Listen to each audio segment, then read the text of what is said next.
Alright guys, welcome back. It's been a few days since I made the first couple videos. Shout out actually to the Robotics Club. They made a great Harlem Shake video last week. That's why I didn't get through all my videos. I was watching them make that. So, click on the link that appears. I'll try to do that actually. And get as many views for that video as possible. They're in a competition. So, anyway, yesterday we found sine, cosine, and tangent using angles and using the unit circle. Today we will learn using an ordered pair. So what happens now is we are not on the unit circle. Remember, a unit circle means that the radius is 1. Well, this time the radius won't be 1, so we have to use Pythagorean theorem to find our radius. So, for example, I have a 0.68, which means I'm moving 6 over and 8 up. I need to, and this is my theta, and this is my angle. I need to find the radius, or I'll call it x here. 6 squared plus 8 squared equals x squared. Hopefully you guys know this one. This is actually a triple. You get 100 equals x squared, so x equals 10. So what that tells me is that the hypotenuse, or the radius of this circle, is 10. So I just erased the axes. And so this is now 10. Now I can find sine, cosine, and tangent, just like back in the day when you were doing SOHCAHTOA. The sine of an angle is opposite over hypotenuse. Well, if I'm at the angle, opposite is 8, the hypotenuse is 10. Always reduce your fractions. I cannot stress that enough. So the answer is 4/5. Cosine is equal to adjacent over hypotenuse. Adjacent is 6, hypotenuse is 10. So we get 3/5. And finally, tangent is opposite over adjacent, or sine over cosine. So if you do opposite over adjacent, you get 8 over 6, or 4 over 3. Alright, so that is sine, cosine, tangent. Those are sine, cosine, tangent of number 1. Let's do number 2 again. I don't know why I said again, because we haven't done it yet. But let's do number 2 just like number 1. Again, pause the video if you think you can do this, or do it on your own. But again, we have to find r, the radius of this circle. So 6 squared plus 4 squared equals r squared. You get r squared is 52. And when you take the square root of that, you have to break that down. You can take a 4 out. 4 times 13. So it's 2 root 13. Now we can use that number, that's my hypotenuse, to solve sine, cosine, tangent. Sine is opposite over hypotenuse. So I'm going to do 6 over 2 root 13. Can I leave that way? Hopefully everyone in their homes are saying, no, you cannot, Mr. Vranek, because that has a radical on the bottom, and that is bad. We like to simplify that. So, let's rationalize the denominator. Since it's a square root, we just need one more of those. So we get the sine is 6 root 13 over 26, which also reduces slightly. We could take a 2 out of the top and bottom. 3 root 13 over 13. Okay. Cosine's the same thing pretty much. It's 4 over 2 root 13. Rationalize. You get 4 root 13 over 26, or 2 root 13 over 13. And finally, tangent. Tangent's a nicer one here.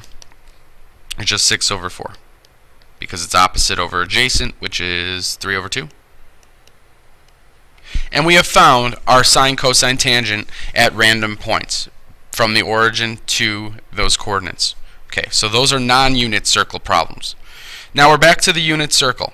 Okay, and remember, in a unit circle, this was cosine of theta, this was sine of theta, and this is 1. So using Pythagorean theorem, we can use the identity. We can write out sine squared theta, if I square these, plus cosine squared theta equals 1. This is called the Pythagorean identity, and it works for any ratio. but it comes from the unit circle. Okay, so make sure you get that down. That will be coming into play a lot in your math career going forward. Sine squared plus cosine squared equals 1. Now we're going to use that formula to solve for possible sines and cosine values to the nearest 10,000th. First you have to indicate which quadrant, and then indicate which quadrant each answer is located in. So first question says the cosine of an angle is 0.5437. So that means that I'm on the unit. Think about the unit circle. That means I'm moving an x of. So remember, these are all the radius of 1 from the center. I'm moving about 0.54, so I'm moving to here. So if the cosine or the x direction is 0.54, hopefully you guys see that if I go straight up or straight down, there are two possible values for sine. We can get this value here or this value here, whatever length that is.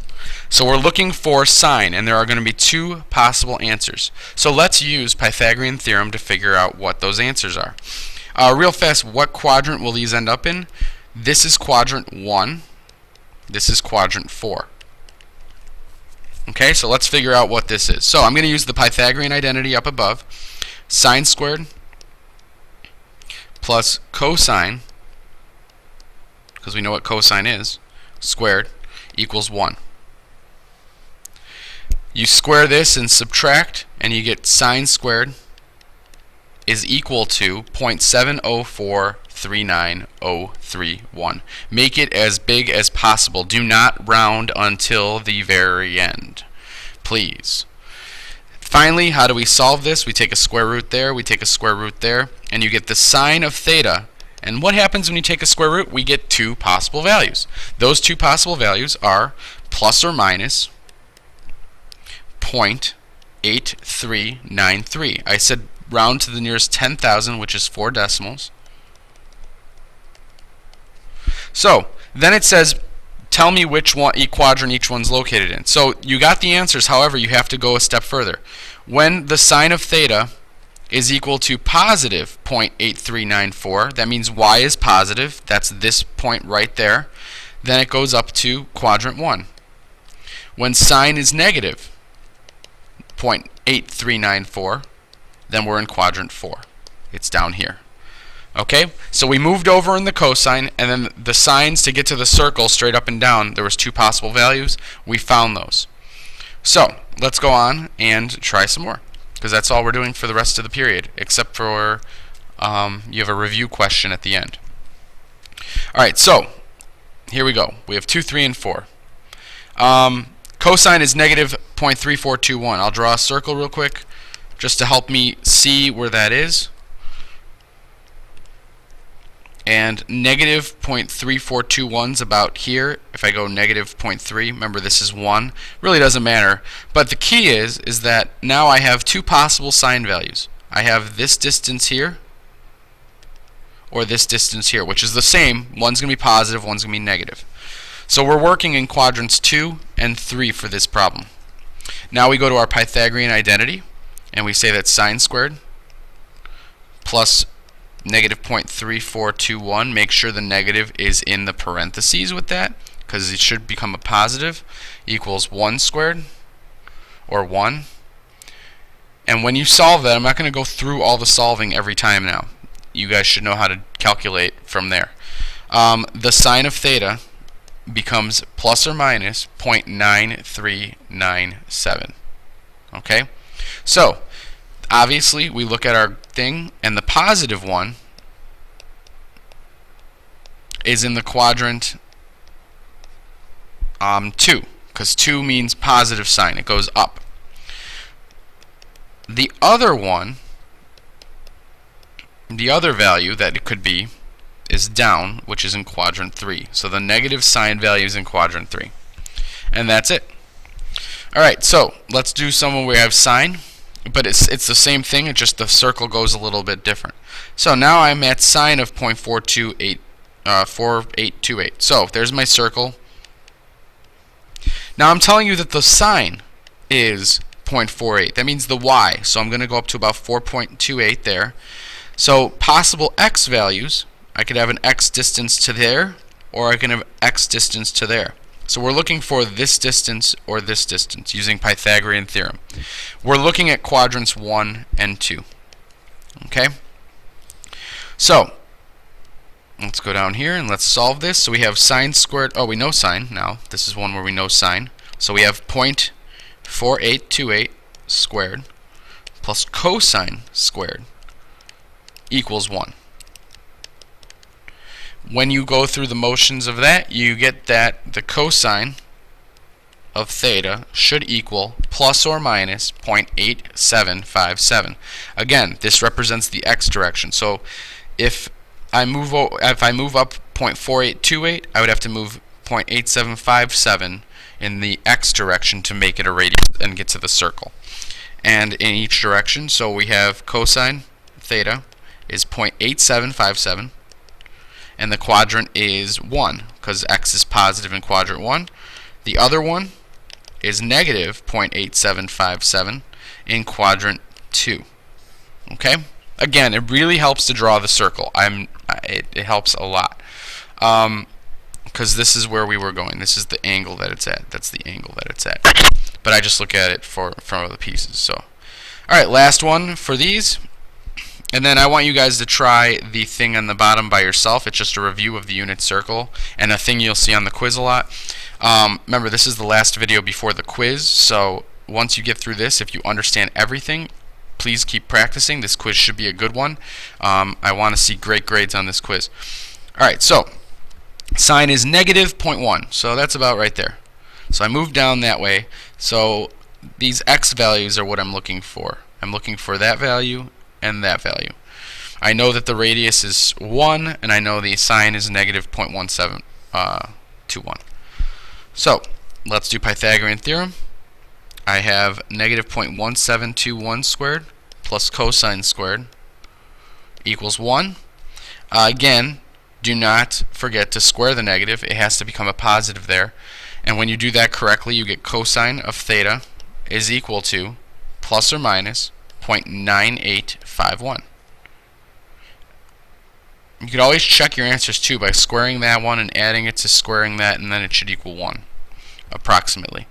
So we have two cosines, so when the cosine of theta is plus 0.9851, so that's in the positive direction, we're in quadrant 4 down here, because sine is still negative.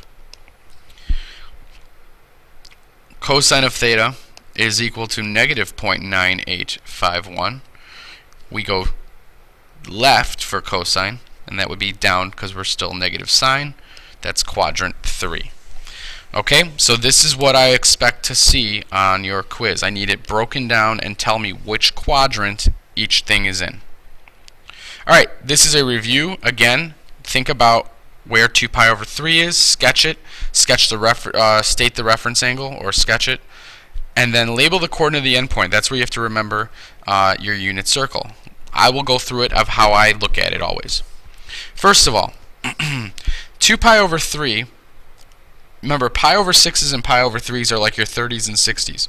So for part 3, we're going to be dealing with a 1/2 and a root 3 over 2. I don't know which one's which yet. We'll deal with that later. 2 pi over 3. Pi over 3 is 60. 2 pi over 3 is a 120. So we're about here.